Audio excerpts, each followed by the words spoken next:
¿Cómo están? Cansados, digamos. ¿Se escucha, chiquillo, ahí atrás, no? ¿Sí? ¿Están acá? ¿Se escucha? ¿Sí? ¿Está mejor? ¿Sí? Franco cree que no necesitamos, yo también, intérprete. Voy a intentar hablar despacio, porque si ponemos intérprete se va a alargar mucho y no es necesario. ¿Ya? ¿Estamos? Bueno. Entonces, en el nombre de Jesús, vamos. Mi tarea es introducirlos en la carta de los Efesios.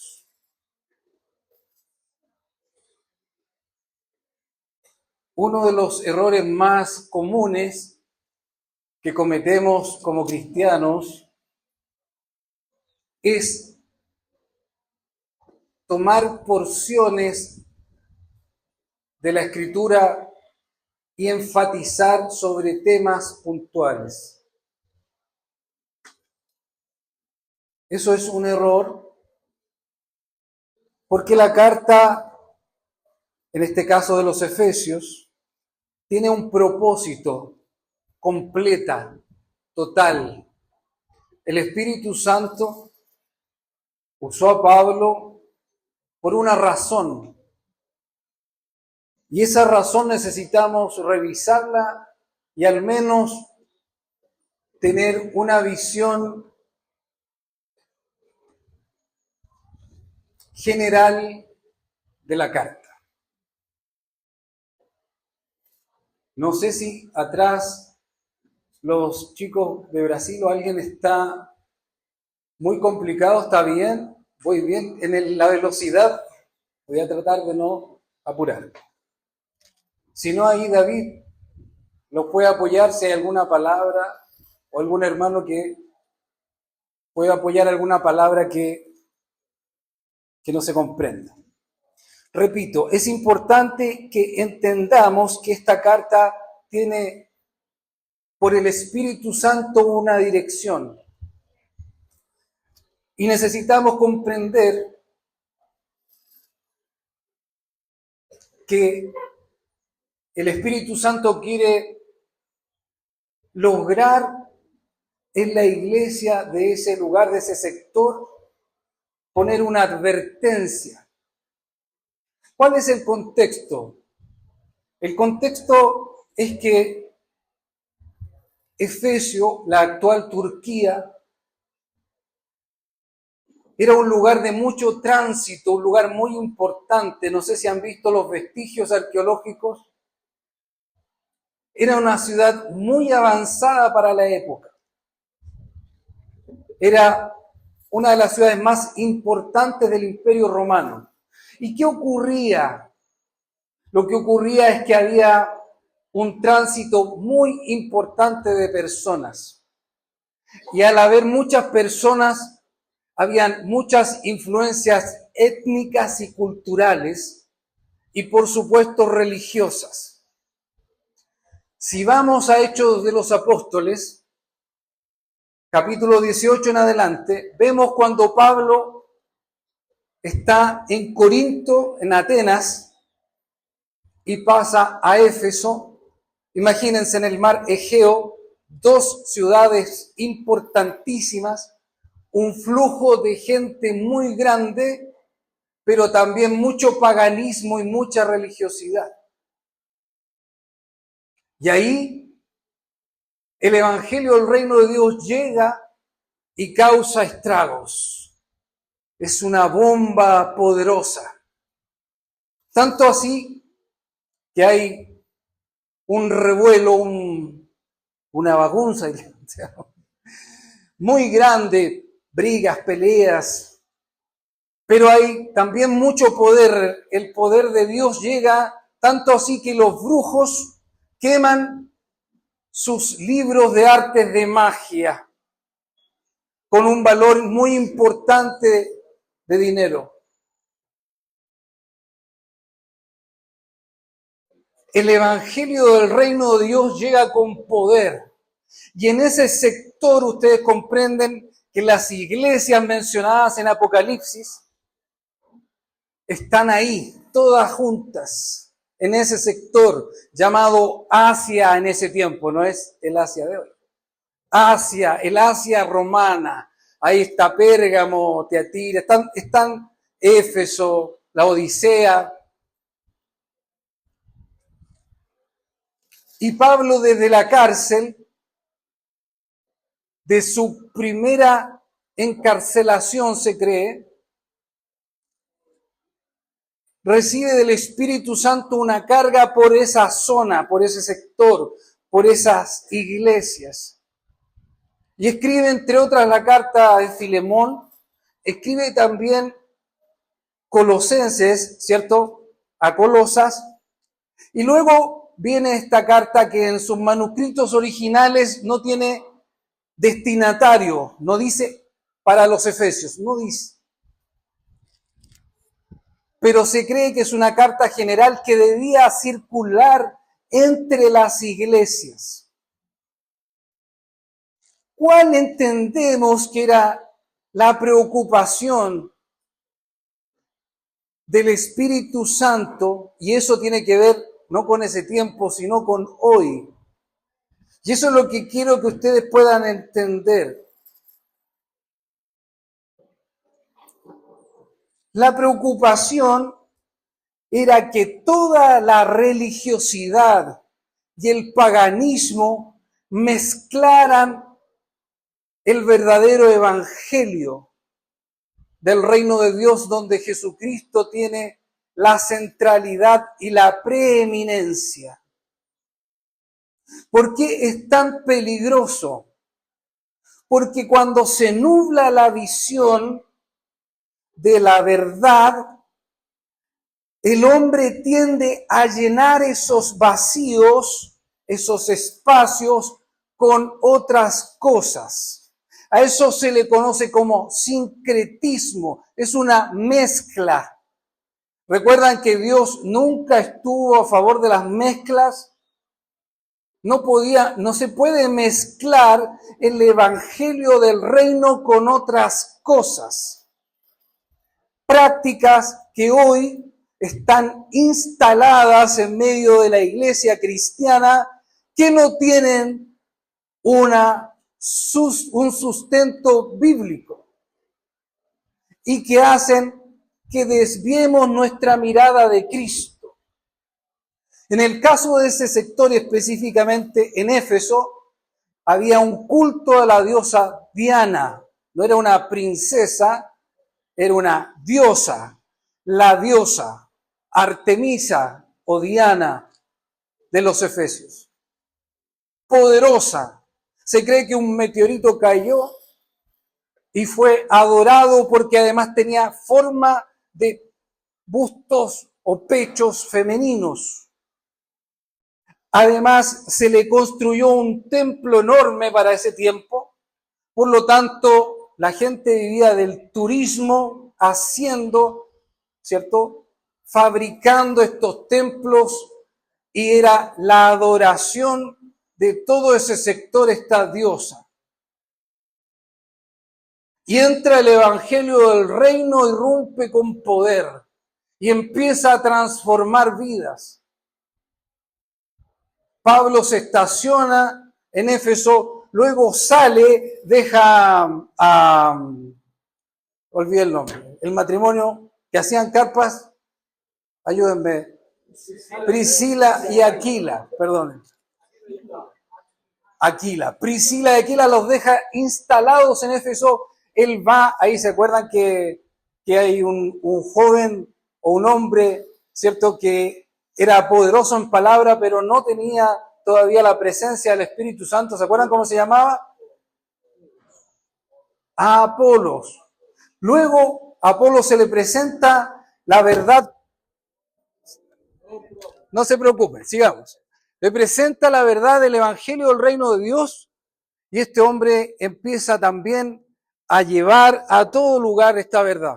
Luego Pablo regresa y se queda en ese tiempo eh, más de 2 años enseñando, ¿cierto?, el Evangelio del Reino de Dios.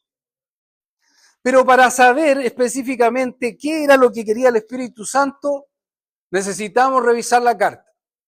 Evidentemente no vamos a entrar en temas teológicos, pero sí necesitamos tener una visión de lo que el Espíritu Santo quería poner en ese lugar. ¿Qué era lo que quería poner en ese lugar? Eso es lo que vamos a revisar. Evidentemente, ya repetí que muy brevemente, pero para que tú tengas una visión. ¿Cuántos leyeron la carta a los Efesios? A ver, levanten sus manos. Sí, está bien. 70%. ¿Sí? ¿Cuántos por ciento? Yo creo que 70-80%. Vamos entonces, miren, escuchen. La idea es que si no hay audio, necesito silencio para que se pongan, se concentren. Mírenme para acá. Se cree, es un consenso general que esta carta tiene 2 partes. Repito, creo que no es importante y no deberíamos separarla, porque hay elementos que unen esta verdad. El Espíritu Santo quiere poner una verdad, pero yo quiero partir desde la mitad, donde Pablo usa una metáfora para unir los 2 sectores. Yo necesito hablar de la primera parte, que es el querigma, pero no hay cómo tomar una parte sin la segunda. Entonces, vayan conmigo a Efesios 4:1, el versículo central, el que está en medio de esta carta.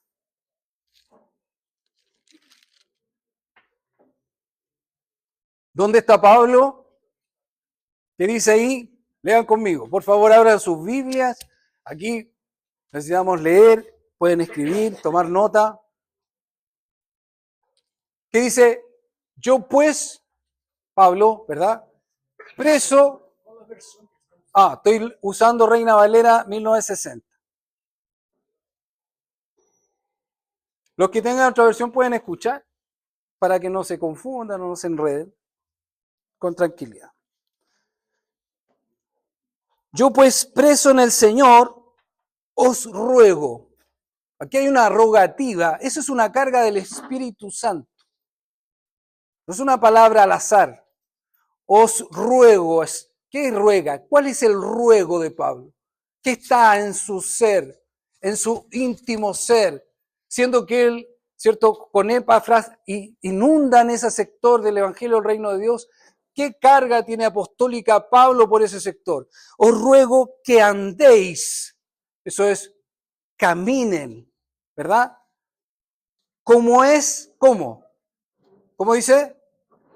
Como es digno. ¿De qué? De la vocación con que fuisteis llamados. ¿Qué está diciendo Pablo? ¿Cuál es la rogativa? Que estemos a la altura de nuestro llamamiento. Esa palabra digno, como ya les dije, también se repite en la epístola a los Colosenses. Pablo insiste, ustedes tienen un llamado, que es la primera parte de la carta, y la segunda es la respuesta a ese llamado. Tu respuesta, nuestra respuesta. Dios te llama y tienes que responder como dignamente. La palabra es axios. Es una metáfora para Pablo poner una especie de balanza donde él está poniendo en un lado el llamado y en otro lado la vida del llamado, del vocacionado, del convocado. Dios te llama y tu respuesta debe ser digna a ese llamado. El llamado es la invitación, la vocación es el objetivo, el propósito de ese llamado. ¿Y cómo debo andar si fui llamado? Dignamente. Esa dignidad es estar a la altura del llamado. Ahora, mientras llega el sonido, quiero preguntarte. Porque, repito, una de las cosas que no debe ocurrir es que yo lea la Escritura como un libro. Quiero preguntarte a ti, si tú tuvieras que evaluar, si te tuvieras que evaluar hoy, delante de esta pregunta apostólica, ¿tú crees que andas dignamente del llamado? La pregunta es, ¿tú crees que andas a esa altura del llamamiento de Dios? Esta pregunta es para ti. ¿Tú sientes que andas a la altura del llamamiento de Dios? ¿Estás a la altura del llamado que Dios te hizo? Porque después, ¿cómo dice? ¿Cómo es esta dignidad? Mira, sigue leyendo conmigo. Con toda, ¿qué cosa? Con toda humildad y mansedumbre. Dios te llama y debes andar a la altura. Y Pablo empieza a mostrar qué es esa dignidad. Y esa dignidad dice así, sencillamente por el Espíritu Santo. ¿Qué dijo Jesús? Aprended de mí, que soy manso y humilde de corazón. ¿Cómo debo andar? Según el llamado, lo que acaba de decir Pablo ahí, verso 2 del 4, con toda humildad y mansedumbre. ¿Qué te parece? ¿Qué te parece? Andas el examen, la prueba, el test del primer verso después de la dignidad, de la altura. ¿Andas según la mansedumbre y la humildad? ¿Qué crees tú? Sigue leyendo conmigo. Soportándoos. ¿Cómo dice? Con paciencia. Los unos a los otros. ¿En qué? En amor. Muy bien. Dejemos esa balanza puesta. Vamos a darle una vuelta o a recordar el llamado, la vocación, así brevemente, para que tú puedas pesarte en esta balanza. No es un llamado a un mundo religioso, no es un llamado a la religión o algo específico, es un llamado puntual. Revisémoslo, por favor. Efesios capítulo 1, verso 3 en adelante. Vamos a leerlo así rápido. Bendito sea el Dios y Padre de nuestro Señor Jesucristo, que nos bendijo con toda bendición espiritual en los lugares celestiales. Fíjese un detalle, que en la primera mitad de la carta usted encuentra a Dios y su poder. Fíjese. Dios, propósito, poder. Esos son los primeros 3 capítulos. Revisemos. Toda bendición espiritual en los lugares celestiales en Cristo. Según, ¿qué cosa? Nos escogió en Él antes de la fundación del mundo. ¿Para qué? Para que fuésemos ¿cómo? Santos y sin mancha delante de Él. Ahí está el llamado. ¿Para qué nos llamó? ¿Para qué nos escogió? ¿Para qué? Para que fuésemos como santos y sin mancha. Una vez más, ¿les parece que es una medida alta? ¿Les parece una medida inalcanzable? Miren, junten. Pablo dice así, les ruego que anden como es digno de la vocación con que fuiste llamados. ¿Cuál es esa vocación? Que tú seas santo y sin mancha. ¿Y cómo es parte el aspecto primero que Pablo toca de esa dignidad? es humildad y mansedumbre. Mira los elementos: santidad, sed santos, humildad y mansedumbre. Si alguien podría decir, esto no es para mí, pero Pablo entrega en la carta un tesoro completo en esta carta, en estos capítulos, para mostrarnos el llamado y cómo Dios, en su sabiduría y grandeza, nos va a permitir llegar a este llamado, al cumplimiento de este llamado. Fíjate, observa, mira. Dice así, el 5, sigamos leyendo. Nos escogió, ¿cómo dice? En amor, habiéndonos, ¿qué cosa? Predestinados para ser adoptados hijos suyos. ¿Qué está viendo ahí? Dios, su propósito. ¿Qué más? Sigamos. ¿Por medio de quién nos adopta? Por medio de Jesucristo, según el puro afecto de su voluntad. ¿Para qué? ¿Cuál es el objetivo de este llamamiento? ¿Qué es lo que espera Dios? El verso 6 nos dice, para que nosotros seamos, ¿para qué? Para alabanza de la gloria de su gracia, con la cual nos hizo aceptos en el amado. Y empieza a hablar de Jesús, en quien tenemos redención por su sangre, el perdón de pecados, según las riquezas de su gracia, que hizo sobreabundar para con nosotros en toda sabiduría e inteligencia. ¿Qué más hizo? El 9, dándonos a conocer el misterio de su voluntad, según su beneplácito, el cual se había propuesto en sí mismo, ¿de qué cosa? De reunir todas las cosas en Cristo Jesús, en la dispensación del cumplimiento de los tiempos, así las que están en los cielos como las que están en la tierra. Está hablando de Cristo. ¿Qué dice el 11?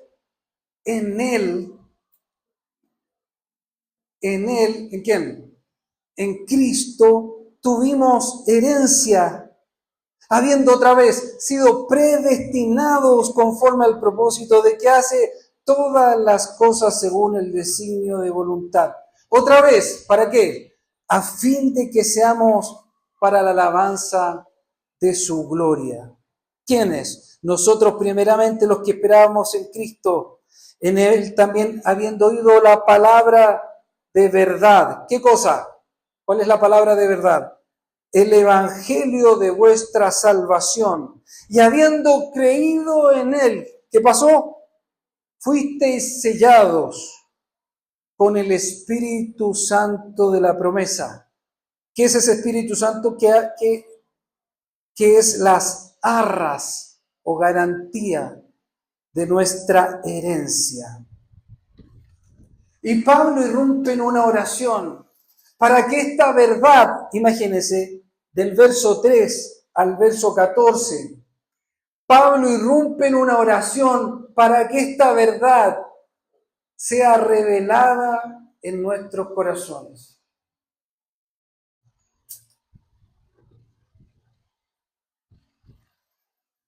Volvamos a lo que les dije al principio. El Espíritu Santo tiene y puso una carga en el corazón de Pablo. Tenemos una ciudad llena, cosmopolita, llena de religiones, llena de paganismo. ¿Qué está diciendo Pablo? ¿Qué está poniendo el Espíritu Santo? El Espíritu Santo está poniendo una dirección para que la iglesia que nació por el poder del Espíritu Santo no se desvíe. ¿Y qué ocurre hoy con la iglesia de hoy, contemporánea? Hay una desviación muy grande. Es tanto así que se puede observar una cristiandad, voy a decirlo con mucho cuidado, sin Cristo, donde Cristo ha pasado y ha sido postergado a un lugar que no es el lugar de preeminencia, el cual el propio Pablo, por el Espíritu Santo, les está recordando a todo ese sector, a Colosas y a Éfeso. Le está diciendo, ustedes van a ser nublados, su vista va a perderse y van a desviarse de lo único que no deben desviarse, que es de poner sus ojos en Cristo, donde en Él, en Cristo, se encuentra toda la sabiduría y el poder, donde la centralidad y la preeminencia deben reposar en la persona de Jesús.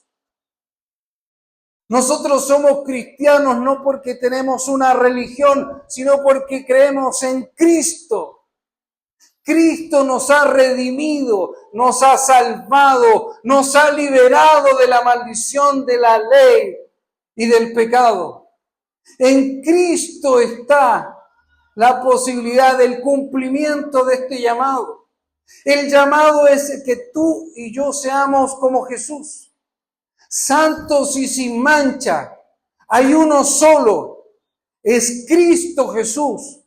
Y el apóstol no te está pidiendo a ti, ni está apelando a tus fuerzas humanas para que tú andes dignamente.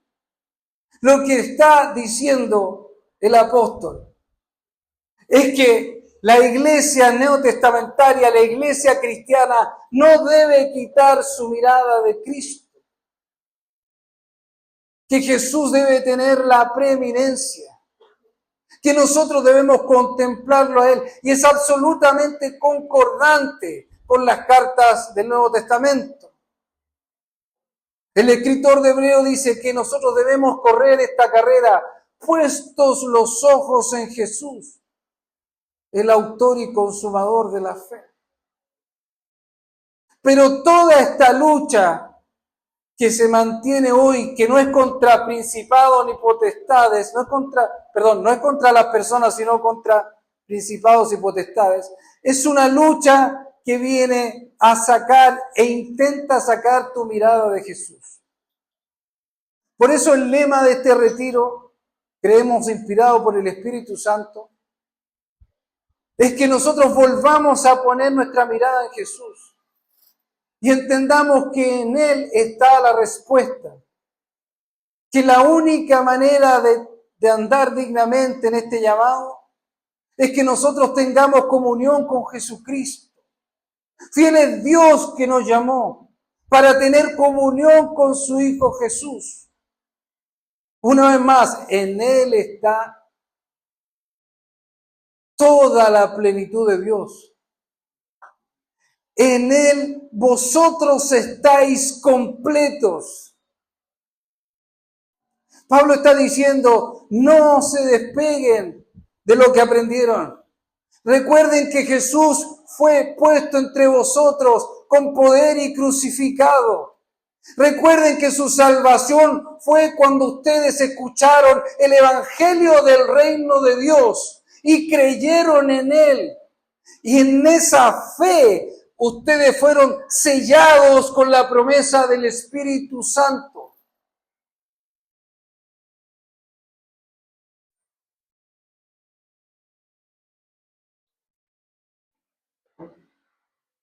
¿Cómo vamos a andar dignamente? Primero, tengo que saber a qué fui llamado. Y es importante recordar y ver que la Escritura armoniosamente, coherentemente, nos está llamando a ser como Jesús. Pero también debemos descubrir que eso es solo posible por la acción de Dios. No son nuestros esfuerzos humanos. Es el poder que mora en nosotros. Es la vida que nos fue dada. Yo vengo a darles vida y vida en abundancia.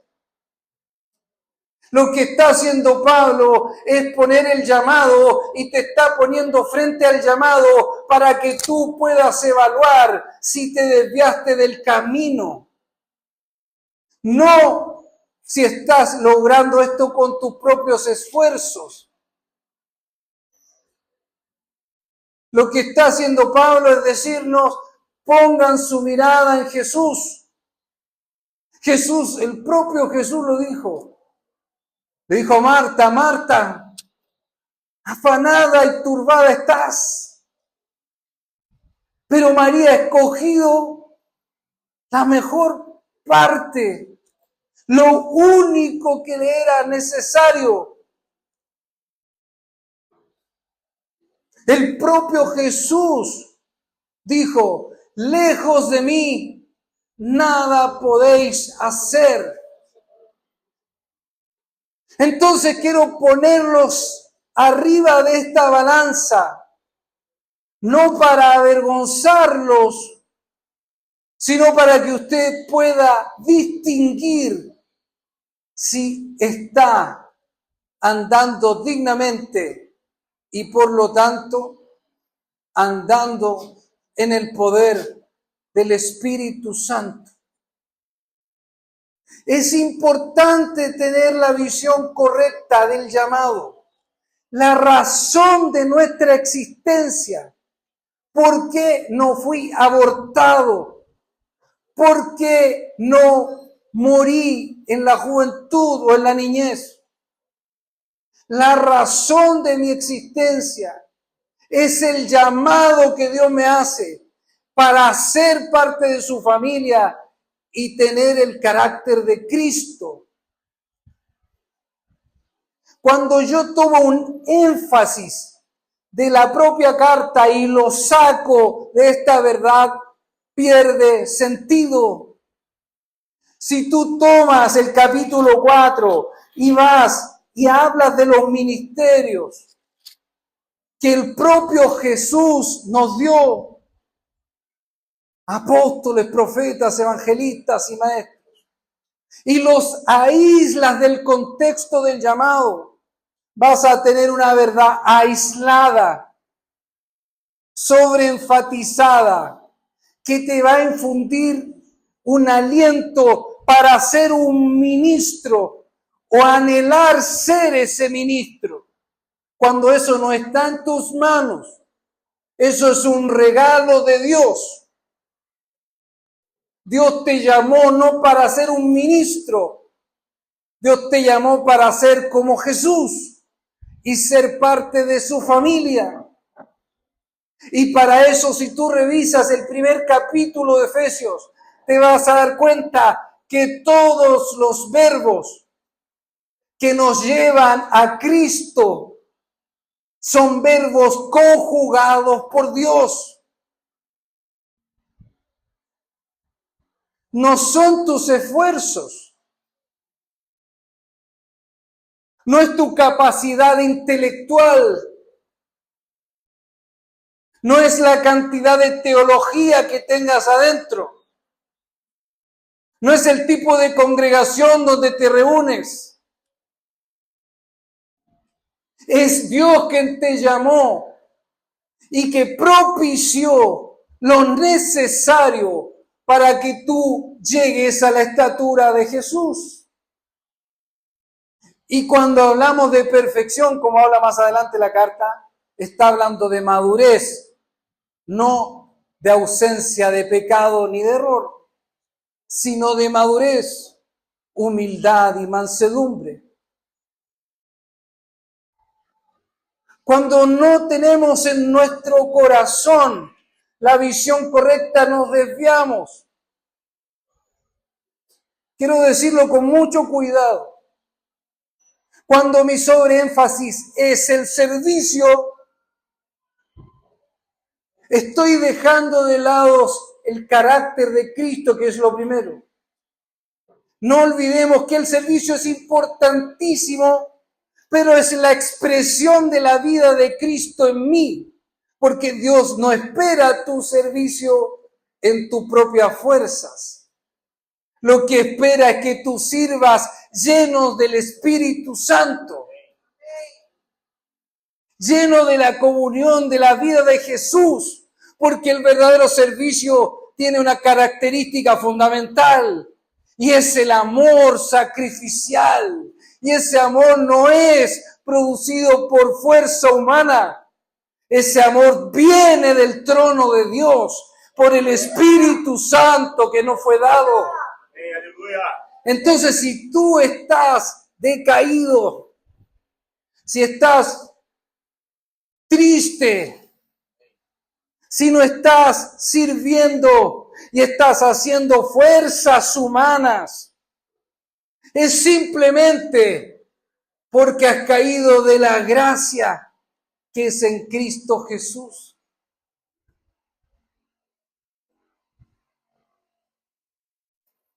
Por eso es muy difícil aislar temas en esta carta. Dios nos está mostrando cómo Él propició, cómo Él nos escogió, cómo Él nos redimió, cómo Él nos reveló, cómo Él nos dio el Espíritu Santo por medio de creer en el Evangelio del Reino. Y nos dice después, nos recuerda, porque, insisto, quiero poner este énfasis. Cuando yo estoy perdido, extraviado, necesito elementos para volver al camino.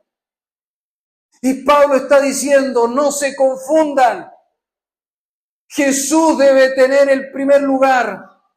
Él es quien nos salvó. Él es quien hizo la obra. Él es quien nos redimió.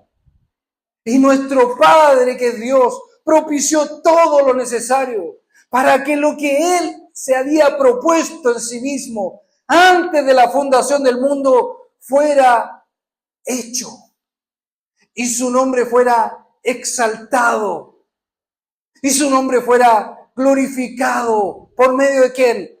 Por medio de la iglesia que somos nosotros, donde esta vida está bullante, donde no hay ausencia de pecado, pero sí hay humildad para confesar. El nombre de Dios debe ser glorificado. Y no hay otra forma de que ese nombre sea glorificado, sino que tú tengas en tu corazón claramente la razón de tu existir. Fuiste llamado para ser su hijo, para ser como Jesús. Y todo eso no podía ser. Era imposible que tú lo lograras. Por eso Dios lo propició, Dios lo hizo, Dios lo consiguió. Ahora, en el 4:1, Pablo está diciendo, todo esto que Dios dio, ustedes ahora deben caminar en esta verdad. Ustedes fueron salvos por gracia, no por obras, sino para buenas obras, las que Dios preparó de antemano para que ustedes anduviesen en ella. No son obras fabricadas por el hombre, son hechas por Dios para que nosotros caminemos en ellas. Entonces, ¿qué nos dice?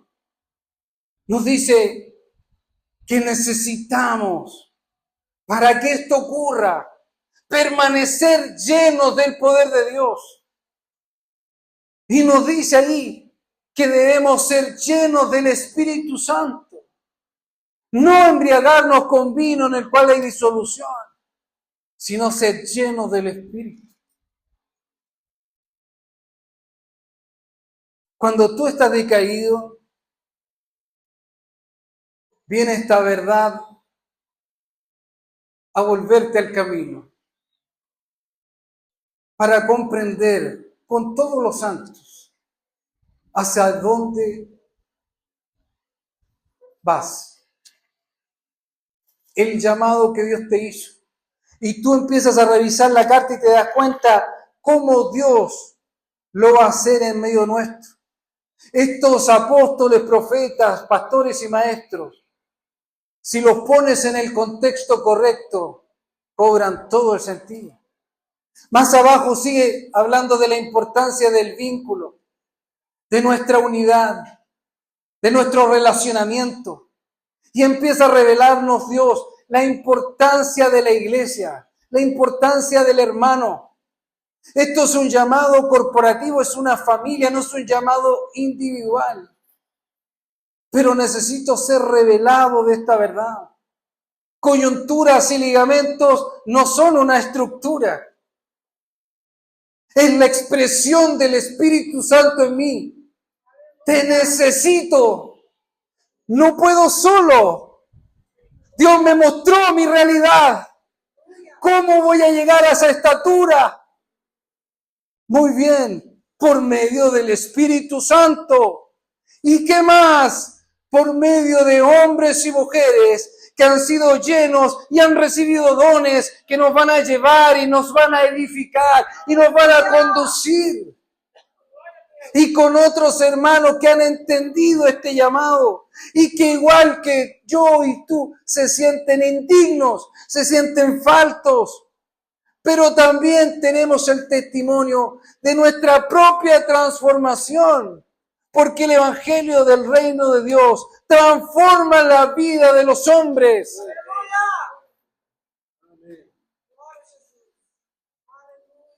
Podemos revisarlo, esta última porción, para solo aquí en Romanos. Vamos a Romanos 8, por favor. Miren, con esto cierro. Sí.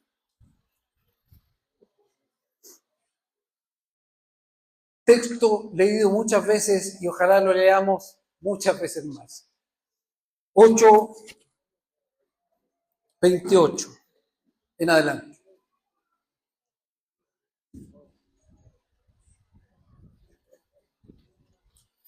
Y sabemos o no sabemos, sabemos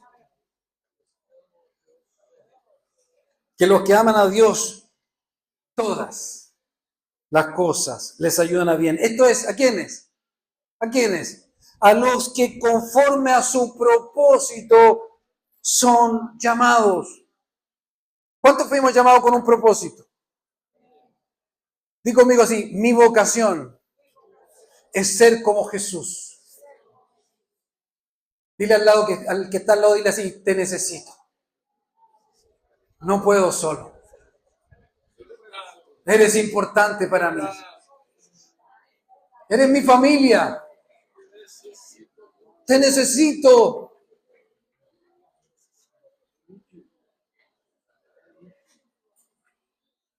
Siga leyendo ahí conmigo. Porque a los que antes conoció, también los predestinó para que fuesen hechos ¿cómo debemos ser? Conformes a la imagen de su Hijo. Carácter. ¿Para qué? Para que Él sea, ¿cuál? El primogénito. Otra vez, ¿se fija la preeminencia de Jesús? Él es el primero. Él es el más importante. Nuestros ojos deben estar puestos en Él. Y hacer un gran esfuerzo. Ah, no, ¿verdad? Sigamos leyendo entonces. ¿Qué dice? Conforme a la imagen de su Hijo, para que sea el primogénito entre muchos hermanos. Y el 30, clave, es clave, diga conmigo, el 30 es clave. El 29 también. Y a los que antes predestinó, a estos también llamó. Y a los que llamó, también justificó. Y a los que justificó, a estos también glorificó. ¿Quién fue? ¿Quién lo hace? ¿Quién te llamó? ¿Quién te llamó? Dios. Y si te llamó, ¿qué además hizo? te justificó.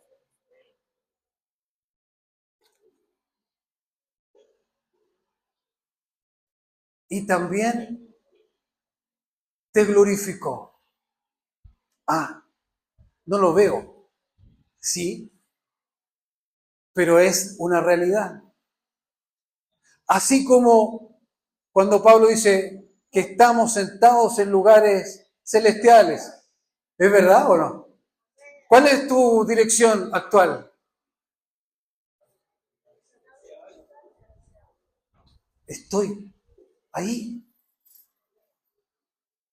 en los lugares celestiales. Porque Él me llamó. Él me justificó porque yo no podía hacerlo. Y también lo que empezó, Él es fiel en completarlo. Entre la justificación y la glorificación está nuestro camino. Santificación. Si Dios te justificó, entonces también hay evidencias de esa santificación.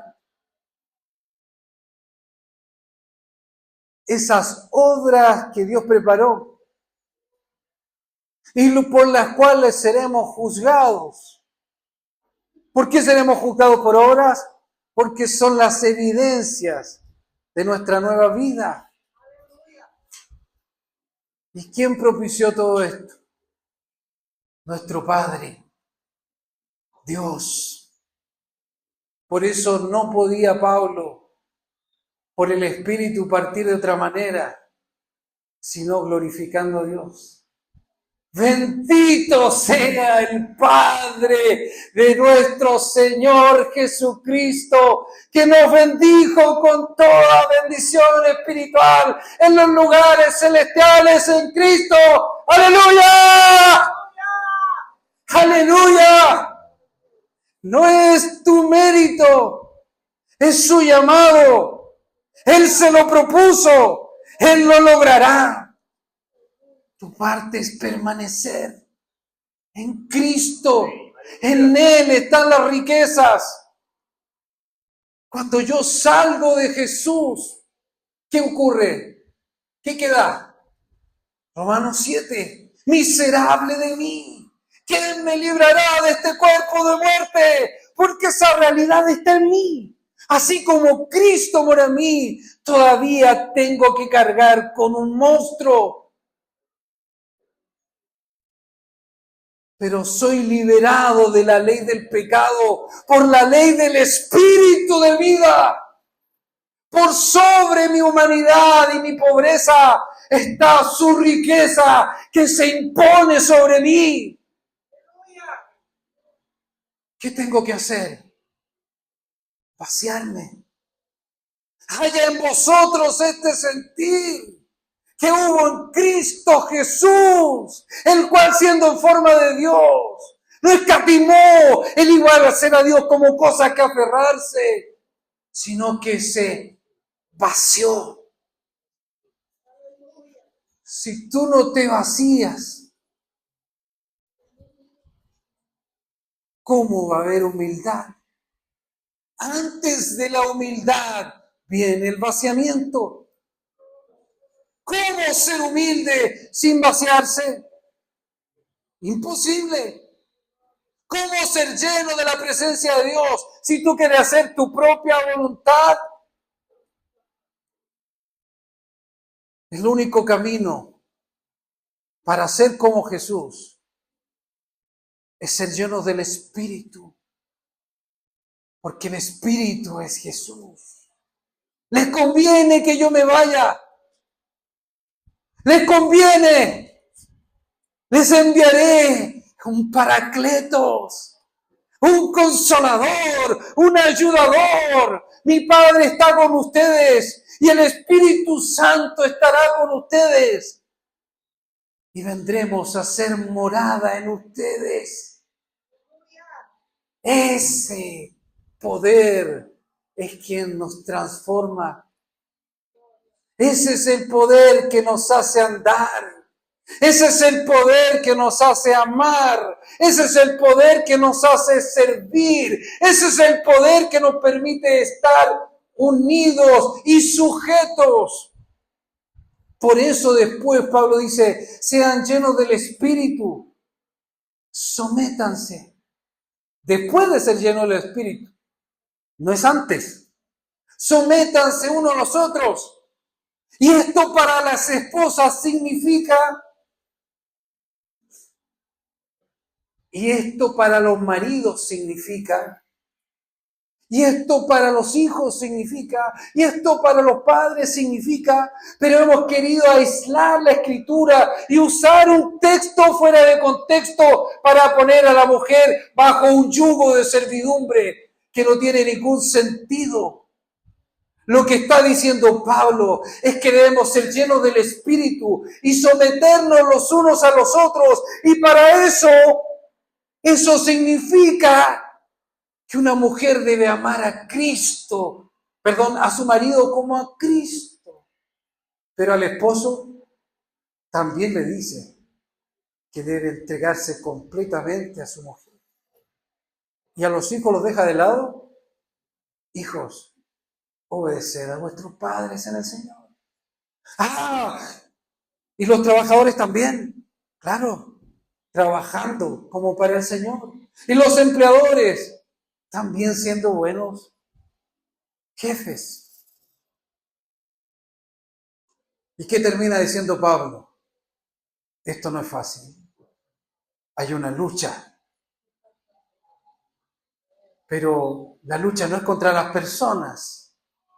La lucha es contra espíritus, contra potestades, contra principados. Pero la respuesta está en Cristo Jesús. Pónganse toda la armadura de Dios.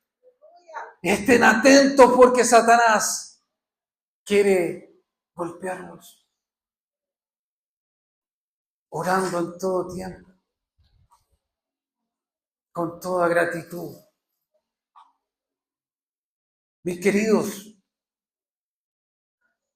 no hay nada más importante que el llamado que Dios nos hace a formar parte de su familia, a ser hijos según el carácter de Cristo, y ha provisto todos los medios de gracia, el propio Dios, para que esto ocurra.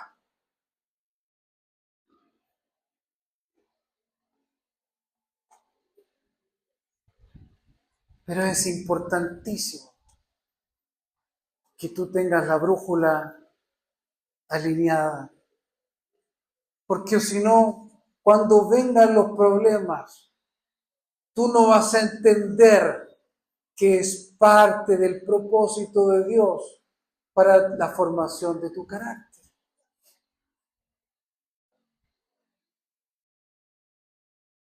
No vas a aborrecer tu soberbia ni tu orgullo, porque no entiendes qué es lo que Dios quiere sacar de ti y quiere hacerte manso y humilde de corazón.